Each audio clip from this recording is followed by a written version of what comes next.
AI is one of our newest tools that many of us are getting more comfortable in the use of. And so, instructionally, I think a lot of times when we're looking at AI, we don't want to run from AI. It is absolutely a great support that technology can be used in a multitude of ways to help benefit our students. However, what we don't want them to do is to be reliant on a tool like AI and then lose their own thinking abilities, their own creativity, their own thought process. You're listening to the smartsocial.com podcast, your trusted source for real-world tactics that keep students safe and help them to shine online. I'm your host, Josh Oakes. Each week, I sit down with K-12 superintendents, district leaders, and community voices who are shaping digital safety. We discuss wins, struggles, and strategies used to guide students so they can be safe and successful online. Hello, my name is Kelly Rivers. I'm the Deputy Superintendent of Richland One School District located in Columbia, South Carolina, servicing about 21,000 students in 48 schools. Deputy Superintendent, it's so great to have you here today. To all of our audience members, whether you are a superintendent or a parent or anyone in between, we love you. We're here to keep your kids safe on social media so they can be successful someday. That means shining online. When you're ready for them to be on social media at the age of 16 and beyond, that's right, we want you to wait a little longer so they have a better childhood. Different countries are starting to agree with us and they're all getting on board. We want to make sure that they are safe and then someday successful and shining online when they're ready to be on social media with parent approval. We're excited about this episode because the Deputy Superintendent is going to give us some advice, some insights, and Deputy Superintendent has come part of the way across the country to now make a big impact in this new community, which is exciting. Deputy Superintendent, my first question for you, it's a little bit of a pop quiz, and every district leader seems to love this one. What type of an educator or teacher did you start your career as? So this is my second career in education. So first I went out of college from Denison University, where I graduated from, and I went into the business sector. So I actually worked in human resources, and I always had a passion for children. So I am one of those educators that came back, went to school, did something different, and then came back to serve. So that's how I would describe myself, a passionate educator who always had that burning desire to teach students and follow my true passion after trying my first career. I love it. I love it. Well, that's great. It's good to have you here. Now, Deputy Superintendent, after 240 plus district leader conversations with your peers all over the country in 43 plus states, we've heard some consistent trends, and I want your advice on these. Here's some of the challenges we're hearing nationwide, and some of our audience are like, Josh, our community's different. I get that, but every kid seems to be begging for one of these devices. For those of you listening online on iTunes or anywhere else, I'm holding up an iPhone or an Android, and kids are begging for these devices, or they're begging for the apps that come on them. Oh, now I've got the device. Mom, I want TikTok, Snapchat, Fortnite, Instagram, Minecraft, right? And so because of that, I want to get your advice on this. We're hearing that districts are struggling with hidden direct messages, dangerous TikTok challenges, group text messages. Students are chatting with unknown people. There's inappropriate content off campus and on campus. And there's screen time and phone addiction, which some district leaders are saying, Josh, if you can fix that last one, all the rest of them get fixed as well. Deputy Superintendent, are any of these more prevalent in your experience in the last few years more than the rest? I honestly think that we have experienced all of those concerns. When we think about screen time and phone addiction, our state has laws that have implemented across our school districts that prohibit the use of personal devices during the school day, to really kind of tap into and have our students focus more on the valuable instruction that should be taking place in class. So we definitely see the phone addiction and phone screen time as an issue, in that our state is addressing that. Other things I think we definitely have experienced is absolutely the challenges that come through social media. We see that a lot. So we will find sometimes that, and many times our adults, right, are slow to understand what's happening because we're not necessarily immersed in some of these tools like a TikTok or Snapchat. And so we may not be aware of the challenges. So sometimes when students are doing things, the adults don't understand that what's behind that is a challenge. And so a lot of kids will get into the habit of doing some of those challenges. And yeah, we have absolutely come across those concerns in my former district, and even some concerns as we enter, the new school year in the current district where I serve. Additionally, I would say the group text messages. There's a lot of group chats. I'm absolutely seeing some of those things in my experience here and in my experience, as an executive leader in another school district. And so, it's awesome that students are able to communicate with each other, share ideas, but we also know that those text messages can also incorporate other things in them that aren't productive, that are counter to what our students need in terms of their social and emotional development. And so I would say all of those, even chatting with unknown people when they're gaming on platform, that is always a danger because it starts as a chat, it's just engaging in a game, but then, sometimes kids are asked personal information. And so all of those things I think exist. And we experience those things as educators and trying to keep our children safe, both at school and even as a parent. I experienced that in trying to keep my own children safe at home. Yeah, well said. Okay, my next set of questions, and this is our kind of our rapid round here. I'd love to get your insights. We're hearing that some leaders have mentioned that certain social media trends have caught them off guard. What kinds of social media issues tend to challenge your staff, especially when it comes to student tech use and especially back to school now that we've been back to school for a month or two? I think it's twofold. I think when I look at discipline and type of actions that could be detrimental to our students' development as they grow and mature, I think one of the challenges that I see happens to be with those social media challenges themselves, that our students get involved in these challenges, and then the adults that are supervising our students aren't aware, as I said before. I think that's a challenge. Another challenge I think that we encounter is really some of the unfortunate bullying that could take place on these social media outlets, is that you see sometimes children posting things, videos, etc.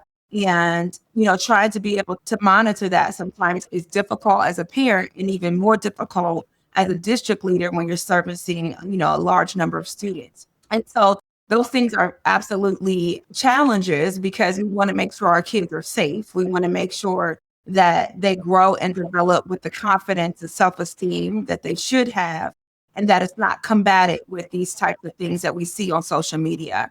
So I think that those are some of the things that challenge us, is really staying in the forefront, how social media is utilized, how kids can interact with it in a safe way. And as you said, the appropriate age really to engage with the social media outlets that are out there. We want to make sure our kids are of age to do so. And so really trying to help make sure our parents are aware of it, and making sure our adults are aware of those social media tools and when it's appropriate to use them and when it's not.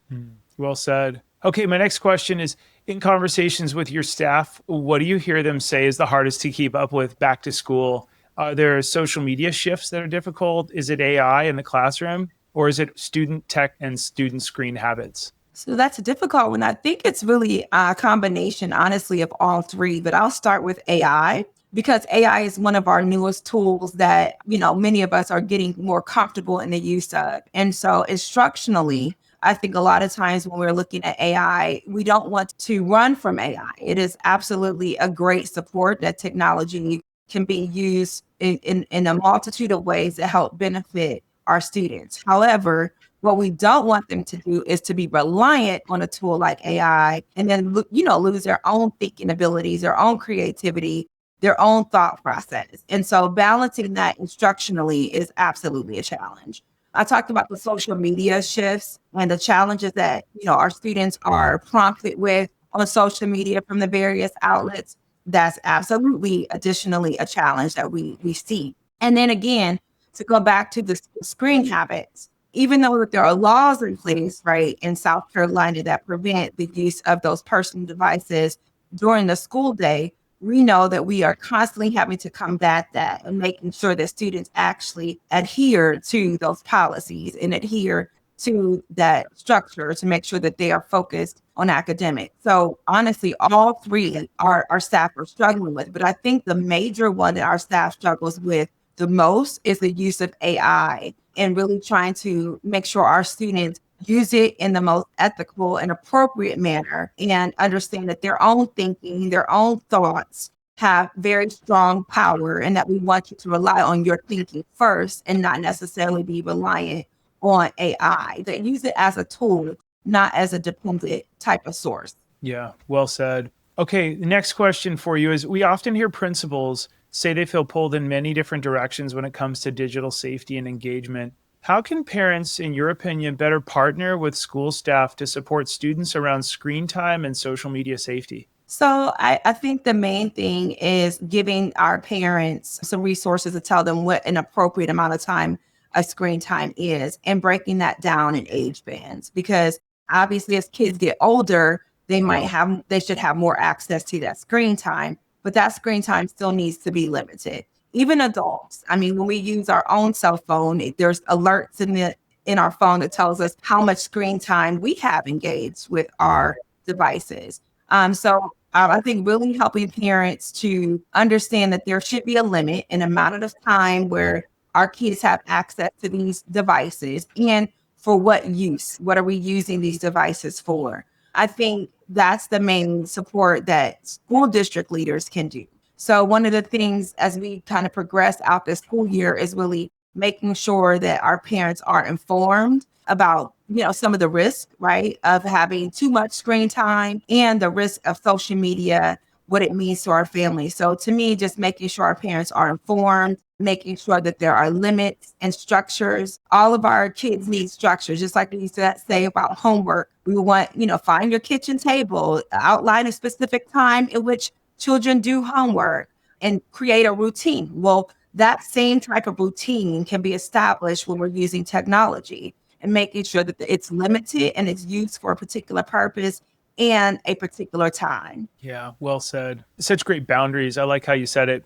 Okay, for all of our audience members, you know that we host weekly parent night free events nationwide. I hope you'll join one of them. I want to give you a little taste test and teaser, and I want to get the deputy superintendent's feedback on this. But for all of our audience members, as we reach a couple million people a year at my parent night events, shout out to the amazing smartsocial.com staff, an army of parents who do our research. Parents are asking this big question. Josh, what advice would you give to a student to help them recognize some of the red flags of a dangerous stranger? Well, let's hear from a teenager about how she might help a friend recognize these red flags. If I had a friend talking online to a stranger, I think that I would feel a little bit uncomfortable with the whole situation. I would advise against it because so many indirect issues can come from that, and it could cause something to be worse than if they had just unadded them in the first place. Some red flags that I would have to advise them to cut it off with this person or to stop engaging would be if the person starts to get very involved in their personal life and they seem to be very intrigued in what's going on with them and wanting to know all little details about what they do and who they are, and just very personal details and things that you wouldn't normally share with a stranger in real life. If they're very persistent and constantly wanting to talk to my friend or constantly trying to be involved in their life or wanting to speak to them, I feel like that's kind of a red flag. Another thing would be if they ask them to ever meet them anywhere in person right from the start. If they feel a sense of being uncomfortable or their intuition is just saying it's wrong, or if my intuition is saying something feels wrong with this, then I think that's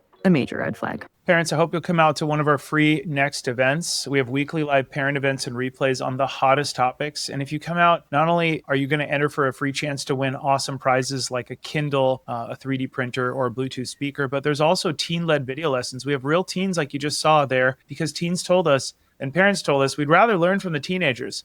We also have a premium parent newsletter. And parents, if you're struggling, our nonprofit has some incredible resources for you for free. We have the latest parent research app guides on TikTok for parents, Instagram, YouTube, Snapchat, Fortnite, Minecraft, Roblox, Netflix, WhatsApp, 450 more dangerous challenges. But these aren't all in English. They're in English, Espanol, Mandarin, and 9 other languages. So if you have a friend who's struggling, we're in multilingual, and we're here to help you become an expert quickly. We've got a lot of anti-bullying stuff this month, and then we've got replays of some of the biggest stuff. Parents, don't forget, you'll learn the hottest, most urgent trends from our army of incredible parents doing our research all over the country here at Smart Social. So why AI therapy can harm your teen's mental health if you're not careful and looking over their shoulder. Instagram's map feature explained how to protect your kid's privacy, how TikTok algorithm targets vulnerable teens. And then my teen didn't search for it. It just showed up. We have some of the best content possible. So parents,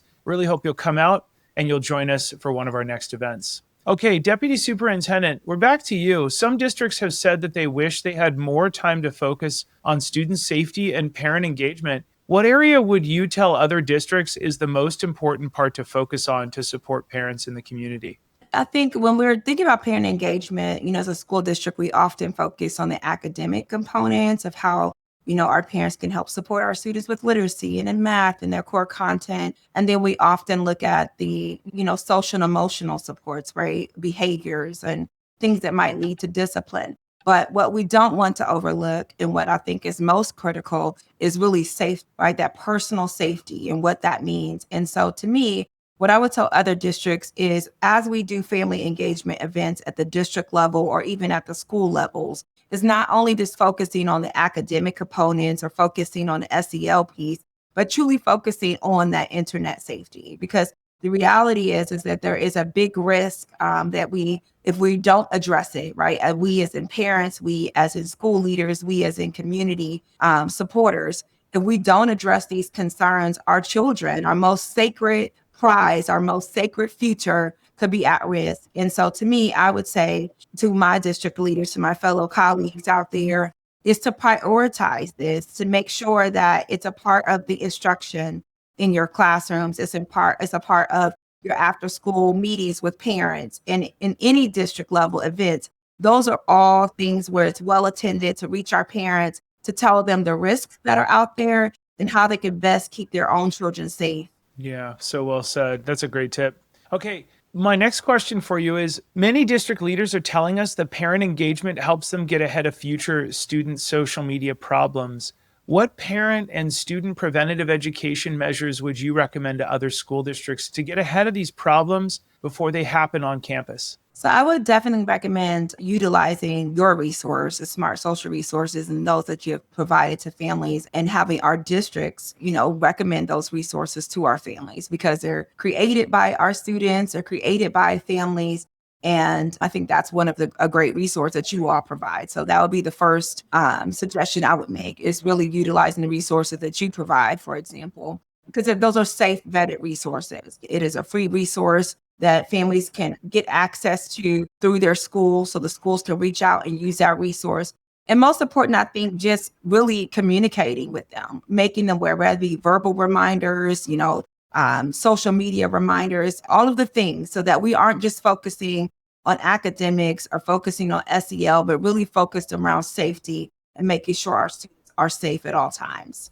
Yeah, so well said. Deputy Superintendent, this has been a lot of fun. I'm so grateful that you took time out of your busy schedule to join us. Thanks for joining our audience today. Thank you so much for having me. I totally appreciate it. And I look forward to hopefully future discussions around internet safety. Absolutely. To all of our audience, remember, we're here at Smart Social to help you keep your kids safe so they can be successful someday online. Parents, remember, when you're posting online, try and keep it light, bright, and polite, because your kids are modeling what you're doing online, and we want to show them how to be positive and kind to others. I'm Josh Oakes, the founder of SmartSocial.com and the host of the SmartSocial.com podcast. Thank you, everyone, for watching. We'll see all of you on the next episode. Have a great rest of the day. Thanks for spending time with the SmartSocial.com podcast. If today's insights were useful, please share the episode with a fellow parent or educator and subscribe so you never miss our next conversation. And parents, make sure to join one of our next live online events each week to keep your family safe and also enter for a chance to win cool prizes. You can learn more at SmartSocial.com.